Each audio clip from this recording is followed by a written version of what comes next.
Hey guys, today I wanted to do a little end of winter, early spring plant tour of the grow tent. It's very much full. I am ready to move things out to the greenhouse as soon as the weather just gets a little bit warmer. I have a lot of Sarracenia that are just starting to sprout that I've kept on the floor in the grow tent, taking up a lot of space. I definitely want to get them out. And that is the timer. So I'm going to turn that light back on and we're going to do a little tour. Yeah, thanks for watching. So here we are. There's a lot going on because everything's still in here. It's still very much winter, rainy vibes out. In New York, it's like we'll get one day of 50 or 60 and then the next day is literally snow and ice. So I didn't want to jump the gun and put my Sarracenias out yet. Those are not yet used to this climate. So I gotta wait at least a few more weeks before I bring them to the greenhouse and try and adapt them. These are some really fresh rhizomes that I got from Jerry Addington. And I have some other no IDs that I just kept out in the greenhouse, and I hope that they can just deal with the winter weather. But I brought this one in specific because it's a fancy variety. It's a Leah Wilkerson, and you can see there's a flower coming. So I would really love if that flower would not abort and keep going. That's a really nice begonia. That is begonia China Curl, and it really sulked. I gave it a repot last summer. I probably was August when I had off of work, and it's just now starting to say that it's okay. Begonias do not like their roots touched. So let's start with my carnivores because I've got some winter sundews still going. Okay, so here are my winter growing sundews. There's me. I have a mirror in the back for reflection. It really helps with the light increase. I've got some Lily Allen bumping in the back. Hope you don't mind. This is Drosera spiralis that was a recent acquisition. I got it over the winter, and unfortunately, it was fresh out of tissue culture. They sent. I'm not going to name the business because truly I wasn't very happy with how they sent the sundews with like no roots. So all winter it's spent in a bag hoping that they'd take, and it looks like they're coming. This pot here is really interesting. It's a bunch of Drosera scorpioides, Gemme. Again, I apologize if I'm shaky. I'm trying my best. These are Drosera squamosa and erythrorhiza. Be very careful when you're feeding. I fed this one some bloodworms, and it was way too much. Even though small piece burnt the leaf, the nitrogen was too much. And I'm not sure if I should cut it off or just leave it. So I'm gonna leave it, but I hate that happened because it ruined how beautiful it was. This is Drosera purpurescens. It's similar to, it's like a pretty peltata. Some more squamosa. I've got a tiny Drosera salina in there. This is a Nepenthes lingulata that's growing in the pot. I've had that plant for a long time. It's a very slow grower. Here's Drosera adelae. Just put a couple more in there. And there's also Utricularia cornigera growing out of it. So, kind of a compote.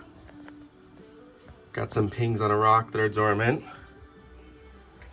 And we'll move over to this corner. So it's funny, it's the little things in growing carnivores that really excite me. I just noticed the other day I have some new terrestrial Utricularia flowering that I didn't have in my collection pretty recent. Like, these are new. They just sort of appear in your plants. Like, here's subulata. I haven't seen that one in years. I definitely had it growing as a weed at one point, but then it disappeared. But now it's returned. I also found a little tiny bisquamata I believe, or is it maybe Levidia right here? Very cool. Now I want to talk about my Bibless Gahui. If you can see, the pot is right here, and the plant is just gone crazy. I got this from Kelcarn last winter. No, sorry. Last spring. Yeah, it was spring. I ordered it in like May. That's supposed to be an annual. So it's really dope that it's still going. It's flowering. It's super happy. I'm just gonna let it go for as long as it can. And I'm really happy to report in my, kind of urge to preserve this plant, I took some cuttings, which I wasn't sure that they would actually like take or work. But look at this. That is a cutting of, I took a woody part of the stem and I put it in a bag. That was probably 2 months ago. And yeah, so that's sick, because that means that, hopefully, that means that we'll continue on. I have a mess of Drosera binata. I've got Sandersonii, Utricular Sandersonia back there. Capensis. My Cystoflora, looking kind of rough. I think I should move it. I don't know if it's getting enough airflow. It didn't look this bad up until very recently. Is it possible that it's getting ready to die back, or is it just like actually unhappy? Yeah, I'm gonna set this down because it definitely needs attention. This is Drosera's Southern Cross. This is actually a temperate species, but our winter was so bad that I brought in some of my temperate plants. Even from the greenhouse, I was just nervous they wouldn't survive. So I actually took this out of a bog garden, potted it up, and it's growing way ahead of schedule. So I hope it doesn't mind when I bring it back out in the summer. Same with this Drosera anglica. It's just barely returning. Can't even see it. This is a pot of what allegedly is Utricular manii, which is a really cool orchioides type of utric. I've had this plant for a while and it hasn't flowered. I have it in a couple different pots too. Drosera Alisiae.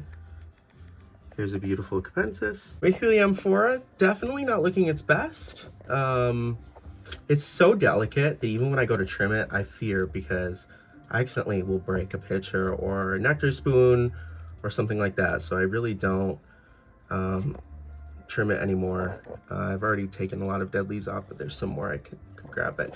Anyway, Drosera dicomata in the back.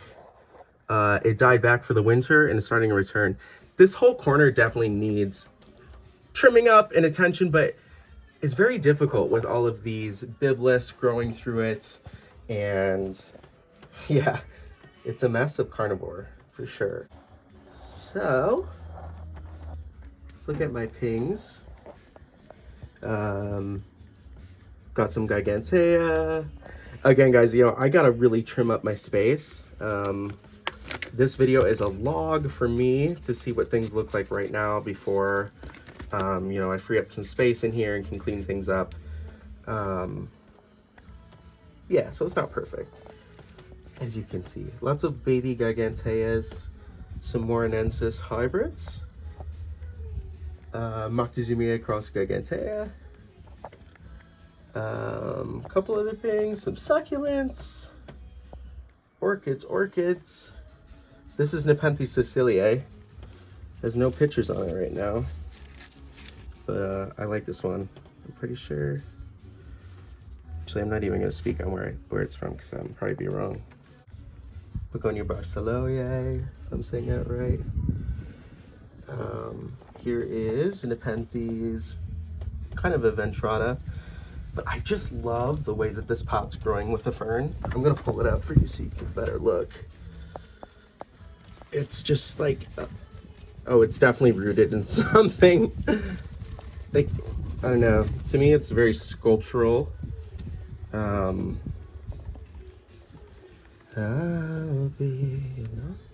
Like, it's just very pretty. One of my favorite compots. Definitely think I could trim that down. It wasn't dead. The beginning of winter, but it looks like that main stem died back, but we've got a basil that's thriving. So anyway, it's my fern and my nap. Here's my begonia herbaceae. So cute. It flowers very freely. Here's my collection of paphiopedilums. Turn the fan off. This is Nepenthes rocco, one of my favorite Nepenthes hybrids ever. Here's my collection of paphiopedilums. Turn the fan off. This is Nepenthes rocco, one of my favorite Nepenthes hybrids ever.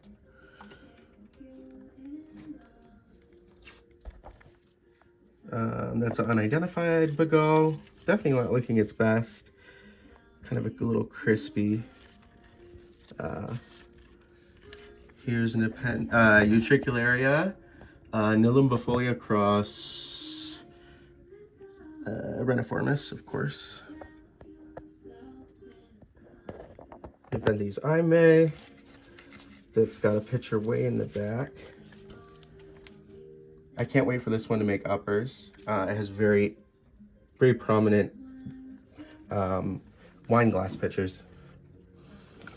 Nepenthes rocco, I skipped over this. It's got really cool pictures. It's one of my earliest Nepenthes that I had, so I have a very fondness to this hybrid.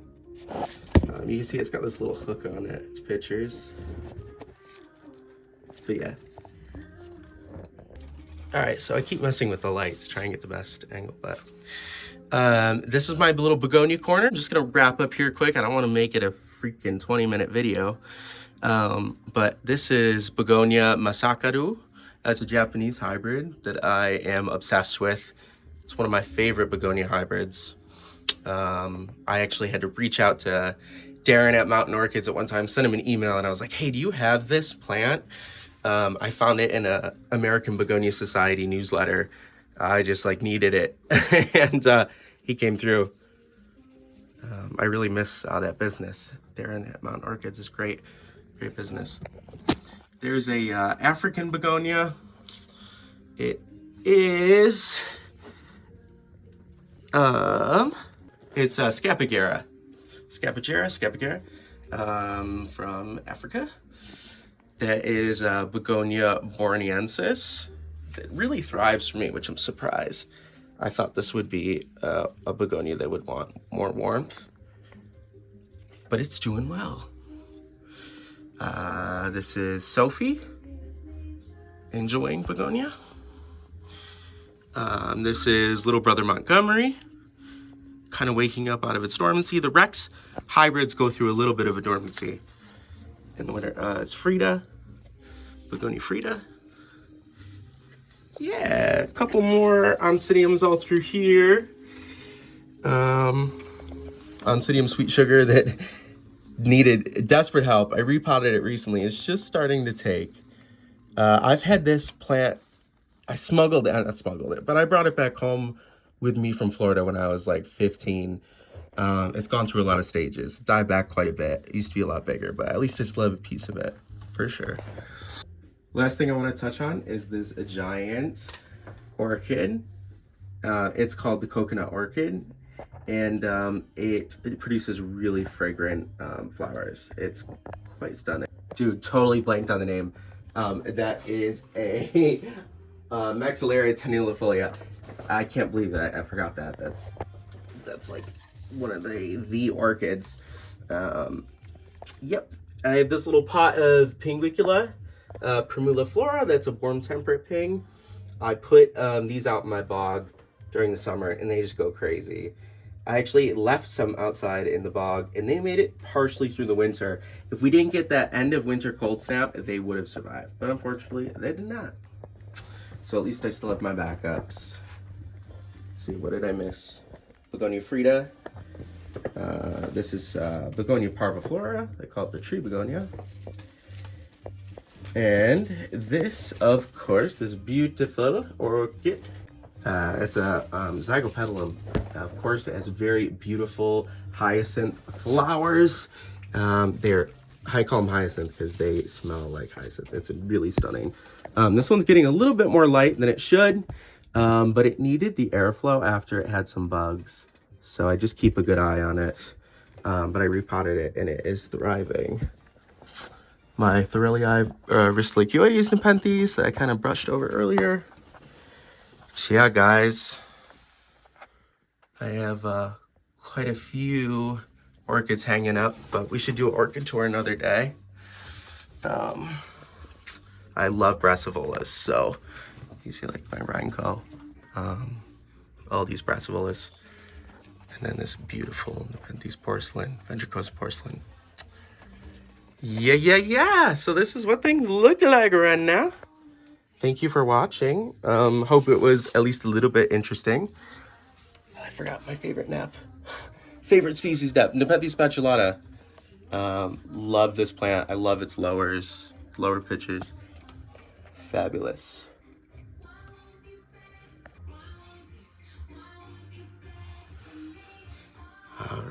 Yeah, I totally said I wasn't gonna make a 20-minute YouTube video, and here we are. But yeah, guys, that's it. Again, don't know if anyone watches these, but I like to make them. So yeah, that's it, guys. Stay tuned. I'm gonna make a greenhouse vid very soon, because there's a lot of stuff going on with my seed starting now, and yeah, it's a new era. So over and out.